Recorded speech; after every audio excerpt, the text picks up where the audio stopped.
Hi friends, నా పేరు Monty. మా అమ్మతో డబ్బులు ఎలా తినాలో చెప్తాను రండి. ఈరోజైతే చాలా లేట్గా లేచాను. లేచి బ్యాక్ యార్డ్లోనే కూర్చున్నా సన్ బాత్ చేద్దామని. మా అమ్మ వచ్చి, నువ్వు పీ చెయ్యవు ఎంతసేపు అయినా, నీకు నార్మల్ బాత్ అయితే ఇష్టం ఉండదు కానీ సన్ బాత్ కావాలని మొహానికని తిట్టింది. మళ్ళీ తీసుకెళ్ళి పీ చేయి అని ఫోర్స్ చేసింది. సరే వదిలేలా లేదని చెప్పి పీ చేశాను. ఇంకా తర్వాత మళ్ళీ క్లాస్ మొదలుపెట్టింది. నిన్న నైట్ పెట్టి ఫుడ్ తినలేదు నేను. ఇంకా అడిగింది, ఫుడ్ తిన్నావా నైటు అని అడిగింది. అమ్మో ఈమెకి తెలిసిపోయిందే అని చెప్పి అనుకున్నాను. కొంతసేపు తిట్టింది, పైపన్న ట్యాక్ చేశాను, వదిలేస్తుంది కదా అనుకున్నా.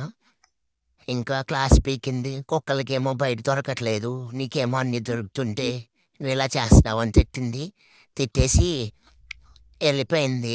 నాతో మాట్లాడకుండా ఆఫీస్ వర్క్ చేసుకుంటుందని చెప్పి నేనే మా అమ్మ దగ్గరికి వెళ్ళి కొంతసేపు బ్రతిమాలను. వెంటనే కుర్చీలోంచి లేచింది. కొట్టిద్దేంట్రా బాబు అనుకున్నా, కానీ కొట్టలేదులే. బ్రతికిపోయాను.